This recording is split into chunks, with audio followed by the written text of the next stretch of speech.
Hola, ¿qué tal? Bienvenidos una semana más a El Contragolpe, la tertulia de deportes de ABC de Sevilla, al final de la palmera.com y orgullodenervión.com. Una semana con partido de Liga, ahora tenemos también partido de Copa del Rey, cerraremos de nuevo con una nueva jornada liguera. Esta tarde también el Sevilla tiene un partido importante, su Junta General de Accionistas, que será ordinaria y extraordinaria. Y bueno, y para hablar un poquito de todo, me acompañan hoy Mateo González, ¿qué tal? Hola, ¿qué tal, Jesús? ¿Cómo estamos? Eduardo Barba, ¿qué tal? ¿Qué tal? ¿Cómo estamos? Pues nada, por aquí estamos en este magnífico set que nos ha montado la querida Isma Guisado, gracias a los amigos de Ufamo, patrocinio, mobiliario de oficina, fabricación propia y proyectos a medida desde 1976. Vamos con la actualidad de ambos equipos. Bueno, por comenzar con un hilo conductor de los dos partidos, ese Sevilla-Villarreal y ese Almería-Betis. Mateo, las polémicas arbitrales otra vez, ¿no? Sí, al final ha habido incidencia arbitral en los dos partidos, ¿no? Por orden cronológico en el partido del Betis, la expulsión de Bellerín, que en mi opinión es rigurosa. Hemos visto jugadas parecidas, por ejemplo, en el Barcelona Atlético de Madrid de la noche del domingo, jugadas muy parecidas que se arbitraron de una manera diferente. Yo creo que con una amarilla hubiera bastado a Bellerín, pero es verdad que la imagen, si vas a cámara lenta y vas buscando, es mucho más aparatosa. Y luego en el caso del Sevilla, pues bueno, en este caso el acierto del VAR a la hora de decretar falta al final de la jugada de Ben Bertrand, que al final salva al Sevilla de una situación que hubiera incidido mucho más en la problemática general que tiene el Sevilla, no solo con la dinámica de juego y resultados, sino con todo lo que conlleva la institución. Edu. Él lo ha dicho. Él ha dicho una frase que me interesa mucho para valorar cómo está el arbitraje en España en estos momentos, que ha dicho, para la imagen en cámara lenta, y claro, cuando paras una imagen en cámara lenta siempre parece otra cosa. Pero lo digo por el asunto, por ejemplo, de Bellerín. El asunto de Bellerín, se han visto jugadas muy parecidas, la de Bellingham hace poco con el Granada, que fue exactamente igual, ni siquiera se le sacó una tarjeta amarilla. A Bellerín se le saca una tarjeta roja directamente. Es verdad que con el reglamento en la mano, siendo absolutamente estrictos, pues bueno, son unos tacos a la pantorrilla. La imagen, si la paras, es verdad que es una imagen que es llamativa y que es violenta, pero si ves la acción del juego, la acción natural del juego, no es para dejar a un equipo con uno menos, ni mucho menos, ni mucho menos. Y volvemos un poco a eso, a qué es lo que está pasando con el arbitraje español. Esto de rearbitrar cada jugada, cada movimiento, cada píxel. Claro, si uno para la imagen, pues todo es muy diferente, pero es que el fútbol al final es contacto. Yo ni siquiera estoy de acuerdo con lo del Sevilla. Yo creo que no es falta del Villarreal, la verdad. Creo que no es falta. Pues, muchos van a decir que sí, que no, que es que le zancadillé, pero yo no creo que le zancadillé. Yo creo que sencillamente Quique Salas tropieza y cae, pero tropieza por una acción del juego natural. Están corriendo dos futbolistas, tropieza con las piernas del otro y cae. Pero ¿qué intención tiene el jugador del Villarreal de hacerle falta al jugador del Sevilla? Ninguna, no tiene ninguna intención. El jugador del Villarreal quiere avanzar, llevarse la pelota y marcar qué es lo que hace. Yo entiendo el cabreo del Villarreal en este caso. En este caso ha beneficiado a un equipo sevillano, cosa de la que nos congratulamos en los medios locales, pero hay que ser justos y yo creo que ahí no hay falta. De fondo, el arbitraje en España. El arbitraje en España deja mucho que desear. He visto muchísimo fútbol estos últimos fines de semana y comparas la Liga Española con las ligas europeas y el arbitraje está a un nivel ínfimo. Se pita absolutamente todo. Se ha desnaturalizado, por decirlo de alguna manera, el fútbol. Se ha desnaturalizado. Hay un problema muy importante de criterios. Exactamente lo que yo iba a comentar, la diferenciación de criterios. Eso es que deja muy indefenso a los actores de cada jugada, que son los futbolistas, que al final no saben qué le van a pitar. Muchas veces se levantan de la jugada diciendo ¿hacia dónde vas a pitar? Si me has pitado falta a mí o le has pitado falta al contrario. Entonces al final vemos la misma jugada repetida en muchos partidos y cada árbitro hace una interpretación. Es decir, que estamos hablando de arbitrajes de autor, no de una norma que englobe todo y que el que va por la carretera sabe que el disco rojo te tienes que parar y el verde tienes que ir hacia adelante y un ceda lo que significa. Entonces, y si te lo saltas, pues sabes las consecuencias que tiene. En este caso yo creo que el futbolista no lo sabe y un poco en la norma lo dice. Para mí sí es falta el asunto del Sevilla, del Benetton, porque al final incide en, digamos, como un acoso trasero al jugador para que el jugador también tropiece y todo eso incide en una jugada, una ocasión de gol, ¿sabes? El gol que al final es gol, ¿no? Pero digamos que al final yo creo en el contexto general la acción que le sucede a Bellerín influye más en un desarrollo de un partido. La del Betis, pues son 60 minutos que queda del partido, que lo condiciona totalmente. Sin duda, sí. Y que hace incluso que la lectura que se hace desde el propio Betis, que por supuesto es interesada, Pellegrini y los jugadores, oye, valorar un punto contra la Almería en esas condiciones, cuando un punto contra la Almería, siendo el colista, con la trayectoria en la Almería, es insuficiente a todas luces para el Betis. Sí. Y después que en el caso del Sevilla, la negociación estamos hablando de un punto que al final al Sevilla lo ha dejado prácticamente igual y que además lo planta en una situación actual que, vale, está la Junta de Accionistas de hoy, pero es que con Diego Alonso, ¿qué va a hacer el Sevilla? Es que es estirar todavía el problema. Hay veces que un paso atrás te viene bien para poder luego dar 2 pasos adelante. Y yo creo que el Sevilla tiene un problema si no soluciona la cuestión del entrenador pronto, porque para mí es evidente que Diego Alonso no funciona. Hablando brevemente de lo ocurrido en la jornada, pero ahondando bastante más en el asunto, y por ir cronológicamente, como tú bien decías, Mateo, ¿qué le pasa al Betis fuera como visitante? Pues mira, el entrenador del Esparta lo dijo en la previa, fue al dato, es decir, es que el Betis no funciona fuera de casa, no es el mismo equipo. Es un equipo bastante más inseguro, que permite mucho a los rivales. Vimos que equipos como el Granada o como el Sevilla también tuvieron en momentos de los partidos mayor intensidad, se vienen más arriba, ven un Betis algo más debilitado. Hemos visto un Betis que en las últimas jornadas el mejor está siendo el portero. Un día Vite, ayer Luis Silva. Es un Betis que concede bastante, a pesar de que los resultados le han ido viniendo bien en este tiempo. Es decir, no ha perdido y está la lectura esa de, oye, ganar en casa, porque en casa está siendo muy solvente, y empatar fuera. Pues bueno, pues esa media inglesa, digamos, al final llega muy lejos seguramente y cumple los objetivos de la liga. Pero claro, también desde el punto de vista analítico independiente de los partidos, vemos que tanto contra el Alavés o contra el Sevilla o el partido de la Almería son partidos perfectamente los que el Betis podría haber ganado.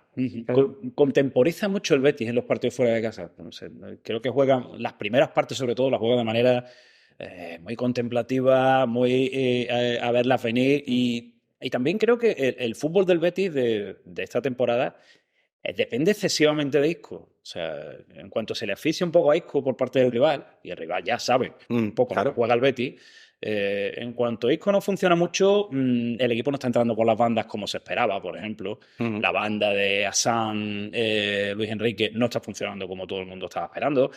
Abde tampoco ha terminado de romper, quizá Jose es un poco el jugador, digamos, más referente por las bandas. Rodri tampoco, porque además es un jugador que busca mucho el centro. Entonces, cuando no funciona bien Isco, el Betis nos nota muchísimo. El Betis nos nota muchísimo. Los rivales es verdad que están apretando mucho a Isco y ahí, digamos que está otro de los factores por los cuales fuera de casa, sobre todo, se está viendo fuera de casa, el Betis funciona menos. Como bien dice Mateo, bueno, la media inglesa les puede resultar, digamos, medianamente positiva. Bueno, no pierde, gana en casa, empata fuera, pero es verdad que ha habido partidos en los que el Betis podría haber sacado mejores resultados. Este de Almería vamos a hacer excepción porque es verdad que las circunstancias del partido son absolutamente adversas, pero ha habido partidos en los que el Betis debería haber sacado mejores resultados y no lo ha sacado porque, bueno, tiene esa actitud, digamos, conservadora, un tanto conservadora fuera de casa y no llega al área con la misma facilidad que lo hace en el Villamarín, la verdad. Es que además el Betis no gana fuera en Liga desde la primera jornada, agosto, mediados de agosto, muy lejos ya. Es que hay una cuestión, yo creo, que si el Betis quiere hablar de Champions como objetivo, el Betis lo tiene que hacer muy bien, o sea, muy bien toda la temporada, excepcionalmente bien. Y eso supone ganar este tipo de partidos. Si no lo ganas, bueno, el discurso no es para Champions, o sea, el equipo no está para Champions. Este año se metió el Girona, además, que no lo va a ir nadie, y hace mucho más cara toda esa situación, los equipos vascos están dando la cara. Entonces, si el Betis va dejando estos puntitos por el camino, que evidentemente no se le puede exigir ganar todo, pero estamos hablando de una secuencia ya suficientemente larga como para plantearse un debate sobre ello. Entonces, si el Betis va de empatito en empatito fuera de casa, al final se está dejando esos 2 puntos contra rivales teóricamente inferiores, que son los que te permite estar optando a que el Atlético de Madrid no se te vaya mucho, que el Barcelona tampoco lo veas tan lejos, y estar con los equipos vascos con cierta renta y ventaja, aprovechando que otros clubes de mayor presupuesto, como Sevilla o Villarreal, están por detrás. Entonces, todo eso el Betis lo tiene que hacer mucho mejor para poder optar a ello, y esta temporada los puestos europeos están más caros. Entonces, ahí es donde un poco lo que dice Edu también es, Pellegrini lo dijo en la previa del partido, que el equipo tenía que entrar no tenía que ser un equipo de reacción, sino un equipo de acción. Entonces, entrar bien al partido, demostrar al rival, aquí estamos nosotros y este partido nos lo vamos a llevar. No esperar a que suceda algo en el partido para darle la vuelta. Y ese tipo de cuestiones al final son las que te dejan un poco sin sabor ese, ¿no? De a ver hasta dónde puede llegar. Es justo eso, es justo eso. Es un equipo de reacción. Es verdad que es un equipo de reacción y que incide mucho en cómo juega, digamos, las circunstancias del partido concretas. Impone menos, digamos, su estilo que a lo mejor hace 2 años o que incluso que el año pasado. Sí. Más que imponer su estilo, se adapta y se amolda mejor a las circunstancias del partido. Y luego está el debate de fondo de los últimos años. ¿Tiene el Betis de verdad potencial para estar entre los 4 primeros? ¿Tiene el Betis potencial para meterse en Champions? Bueno, tenerlo, evidentemente, lo puede tener, ¿no? Pero de verdad es ese su objetivo y debe ser ese el objetivo del Betis. Tiene de verdad capacidad, y máxime este año, teniendo en cuenta que Girona difícilmente va a bajar de los 4 o 5 primeros puestos. El Athletic Bilbao está muy bien, la Real Sociedad está muy bien. ¿Cuál es el techo real del Betis? Porque nunca termina de quedar claro en los últimos años cuál es ese objetivo claro del Betis. Sí, en los puestos europeos, pero bueno, digamos que es un poco etéreo ese concepto. Repasamos el calendario del Betis muy rápidamente. Villanovense, Copa del Rey este próximo miércoles. La visita del Real Madrid al Benito Villamarín. Vendrá también a Heliópolis el Rangers, jugándose el Betis su pase y la primera plaza del grupo en la Europa League. Visitará en Liga de nuevo a la Real Sociedad y cerrará el año con el Girona en jornada intersemanal. Muy rápido, Mateo, Edu, lo decía Mateo, ¿qué pasa con Diego Alonso en el Sevilla? Bueno, la verdad es que Diego Alonso evidentemente no termina de funcionar. Quizá ayer alguno incluso estaba esperando a que le dieran el gol al Villarreal porque, bueno, eso podría suponer que hubiera un relevo en el banquillo porque hay mucha gente en el Sevilla que no quiere a Diego Alonso. Efectivamente, el equipo no termina de arrancar, no ha ganado un solo partido en la Liga, que hablar de Quintana en la Copa, pero no ha ganado ningún partido. Tampoco se está viendo que el fútbol que despliega Diego Alonso tenga cierto sello, por decirlo de alguna manera. El fútbol que está haciendo el Sevilla es muy parecido al fútbol que ha hecho en los últimos meses, que es un fútbol de entradas por bandas, centros al área. Ayer creo que batieron el récord de centros al área. Bueno, no hay un sello, no hay una característica que defina, digamos, el juego del Sevilla de Diego Alonso. Y eso a estas alturas ya empieza a ser peligroso. Porque estamos hablando de que estamos en diciembre, que el Sevilla no termina de funcionar ni con un entrenador ni con otro. Bueno, ¿qué va a pasar con Diego Alonso? Cualquiera lo sabe, que él lo sabe, porque la verdad es que el Sevilla ahora mismo es impredecible, es un club que es impredecible en muchas cosas y en esto es impredecible. Dependerá muy mucho de lo que pase, bueno, en esta recta, digamos, final de año y en los próximos partidos. Ayer se le vio un poco de mejor juego quizá en el partido contra el Villarreal. Sí. Mereció quizá otra cosa, haber cerrado el partido antes, ¿no? Efectivamente, pero no supo hacerlo y luego lo pudo perder perfectamente. Sí, claro. Bueno, habrá que ver en los próximos partidos, pero desde luego no termina ni de cuajar ni de convencer, eso está claro. Yo creo que Diego Alonso es una doble visión, una doble cara. Le salva la situación institucional del Sevilla, porque hay una junta de accionistas hoy, hay una situación bastante convulsa que no permite que los dirigentes que han tomado esta mala decisión de decidirse por un entrenador que no es competente por lo visto, y su currículum también lo decía, es decir, no estábamos hablando de un entrenador contrastado y que tuviese ya un sello clarísimo. Le salva la situación, esa situación institucional de Sevilla, pero también le perjudica. Porque al final estamos en un club que está muchas cosas están manga por hombro, la afición revelada y efectivamente todo eso afecta al futbolista. Cuentas que no están aprobadas, una oposición bastante agitada, debates internos tremendos. Entonces, al final, yo creo que Diego Alonso, más pronto que tarde, se irá del Sevilla o lo despedirán y tendrá siempre una excusa clara de decir es que el Sevilla estaba como estaba, ¿no? Y al final, agarrarse a situaciones concretas como el primer tramo del partido contra el PSV o que contra el Villarreal mereció más. Bueno, estamos hablando del Sevilla Fútbol Club. El Fútbol Club no es que necesiten merecer, necesita ganar. Y con Diego Alonso no gana. Y ya hablamos de un ciclo de partidos suficientemente amplio. Este ciclo de partidos es muy similar al que le costó la cabeza a Mendilibar. Igual, que había ganado la Liga Europa unos meses antes. Entonces, si esa paciencia no se tuvo con Mendilibar, que tenía ese crédito, ¿por qué se está teniendo con Diego Alonso? Bueno, porque la situación accionarial es compleja y yo entiendo que los dirigentes de Sevilla pueden estar hasta bloqueados de esperar o bien que haya una catástrofe que se lleve por delante del entrenador y que ellos queden como esto es lo que ha sucedido y traeremos, venga, una bola nueva, vamos a echarla a jugar a ver qué sucede, o bien, bueno, pues que al final acaba superando toda la situación. Entonces, es muy complejo, es muy complejo. Esto se ha vivido en otros clubes no hace tanto, en el Betis, por ejemplo. Es decir, que al final eso bloquea a los dirigentes, bloquea a la institución y todo el mundo tiene una fuertecita de salida, todo el mundo tiene una excusa. Y lleva nosotros que pasó también.